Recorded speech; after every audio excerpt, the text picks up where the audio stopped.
Hey, how you doing? My name's Ruggiero. I'm a singer, one-legged tap dancer, actor, motivational speaker, musician, and I'm starting a vlog series with Só Dança. I'm really excited about this. I want to give you an inside look at what it's like to be an amputee living in New York City, to be a musician, to be a tap dancer, to be an artist. What we go through every single day, how we prepare for a gig, how we rehearse for the gig, take you backstage, take you behind the scenes. Before we start with the vlog series, I would love to tell you a little bit about myself, how I started dancing, and what's going on with me. So I started dancing when I was 5 years old. I saw my sister in a dance class and I just thought, hey, this looks like a lot of fun. Why not give it a shot? So my mother signed me up for classes and I had a good first year taking hip hop, but it wasn't really my thing. So I told her that I wanted to sign up for tap dancing. And she said, tap dancing? Do you even know how to tap dance? And I thought, I just love the way that your feet would hit the floor, you would make sounds with your feet, and I was a really hyper kid, so I just wanted to stomp around all the time. That first year, I fell in love with the art form, and by age 10, I had auditioned for the New Jersey Tap Ensemble, a professional dance company in New Jersey, and I got in. One of my first performances was at Lincoln Center in New York City. Around middle school, I kind of got picked on for being a guy dancer. It happens. And I had a teacher who introduced me to musical theater and getting on stage. We were doing Annie Get Your Gun, and she said, why don't you audition? I think there may be a part for you. And I got cast as Little Jake in that show. And it was a place where I felt safe. I was able to explore more of the arts, not just dancing, more about singing, more about acting. Having that place to do that was now a new feel-good spot for me. So high school comes along and I was involved in the marching band, I played the drums, I did some more shows, and by the end of my high school career, I started talking about college and what I wanted to do. And I just wanted to go to school to sing, dance, and act. You know, some of my friends were like, can you even do that? And I started looking up universities, and I found Montclair State University in the state of New Jersey. And I thought, why not give this a shot? I auditioned and I got in. I started out my freshman year in September of 2008 and I was cast in a musical right off the bat. And I had a great first year. I did that show, I did one more show, I went down to Miami that year for this Dancers Industrial. And I was ready to start my sophomore year. I was cast in a couple shows. And one morning I woke up and I had a pain in my right leg and I couldn't get out of bed. And I couldn't even walk. And so I called my mother and I told her that she has to come get me, we have to go check this out. And I had an x-ray taken and that doctor said he didn't even want to touch it. It looks like a bone tumor or a lesion or a mass of some sort. And he sent me over to Sloan Kettering in New York City where a specialist would look at it. And that doctor performed a biopsy on my right tibia. And the news that came back to me was that I was being diagnosed with osteosarcoma, which is bone cancer. So I prepared myself for the long haul. I heard about all the possible surgeries and what sort of treatment I may need or I may be going through in the near future. And we did everything that we could to save my limb.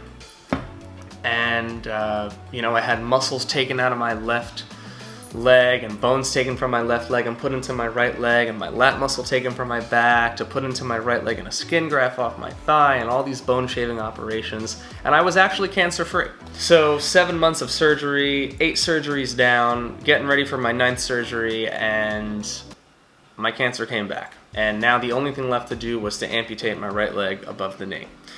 So of course I'm furious. I'm having this whole long conversation with my doctor. What about this? And what about that? And what about the last 7 months of surgery? Was it all trash? And he just told me that, we're dealing with a really aggressive and dangerous disease and we do everything that we can to save your life. And in that moment, I remembered about Peg Leg Bates, a one-legged tap dancer. Now, I had seen a video of him when I was 16 years old from my tap teacher, Deborah Mitchell, and I just thought, hey, this guy's laying it down with one leg, he's killing it. And Peg Leg Bates lost his leg in a cotton gin accident when he was 12 years old, and the doctors had to amputate his leg on his mother's kitchen table. Now, he traveled all around the world as a one-legged tap dancer, and he performed on the Ed Sullivan Show, a record number 26 times in total. He holds the most appearances on that show. He performed for the Queen of England. At the time, I didn't realize he would serve as that inspiration, that role model for me to continue tap dancing. So here I am talking to my doctor about peg leg baits, and I said, you know what, if peg leg baits can do it, so can I. I shook his hand, I promised him that I would tap dance again, and he promised to save my life. So I had the operation done to amputate my right leg above the knee on May 21st, 2010. I was 19 years old, and I said, this has been a great 19 years with this leg, take it, I'm done. Let's move on and see what the future holds. And I remember that night telling everybody that I was having my leg amputated and having that operation done. And I went onto Facebook, and I had to give people this update. Everyone was kind of just wondering what was happening. And it wasn't anything like, I'm losing my leg, my life sucks, this is over. I posted a video actually of peg leg baits, and I said, in 1 year's time, I will be doing this. Of course, there was the initial shock of some people who then reached out to my family, who reached out to me, and they said, oh my God, are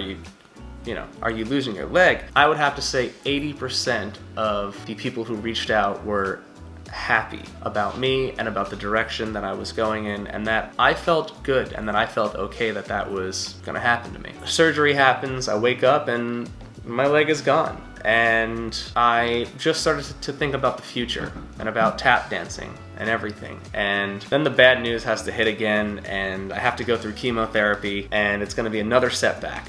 And I'm just thinking about trying to have that normalcy in my life, and I want to drive my car, and I drive stick shift, and I just gotten this new car that I really want to drive it again. So I started looking up amputees who drive stick shift, and I figured out a way to drive again. I talked to my doctors about going to school during chemo, and they said, well, if you get something like a cold, you could die. And I said, well, I already registered for my classes. So adding that normalcy back into my life was one of the things that I think really kept me going. Go back to school. I was performing in a musical, and I'm having a lung operation done now, and now I'm told that the cancer has metastasized in my lungs, and 8 nodules or small calcified tumors were taken out of my lungs. So it's more chemotherapy, and it's more time, and it's all these things that are just coming at me. And I just said, cancer tries to come at me in my leg, and it takes my leg, and now cancer's coming at me in my lungs, and I'm losing a third of each lung, and all these things that I love to do that are so closely tied to these significant parts of my body are now missing. I don't know, I just wanted to pick up right where I left off. And so I finally finished the chemo October of 2011, and I had a peg leg made for me. I said, you know what, here we go. Let's try and reteach myself how to tap dance. I started out simple with a time step, and I just tried to rework the vocabulary around, make it so that I could understand what I was doing, make it so that if I had to explain it to somebody else, they could try it and say, yeah, why don't you try it like this? And it was really just a big group effort and muscle memory kicking in. And I posted a video on YouTube, and things kind of went from there. And I was tap dancing again. And I was figuring out ways to incorporate that with all the other things that I do in musical theater, in singing, in playing with my band, and how I could add everything together. And since then, I've traveled around the world. I've become a motivational speaker. I play with my band, Evan and the Seven Legs.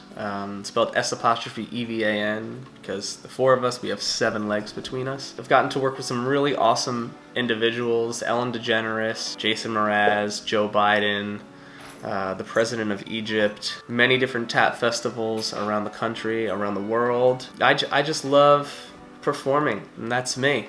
So I'm really excited that you're gonna stick around and check out this vlog. I've got some cool things happening. It's not only gonna be about tap dancing, it's gonna be about music, it's gonna be about my everyday life. It's, you'll see my dog, maybe some family members, and just, you'll follow me. So get ready, thank you for watching, and I hope you enjoy.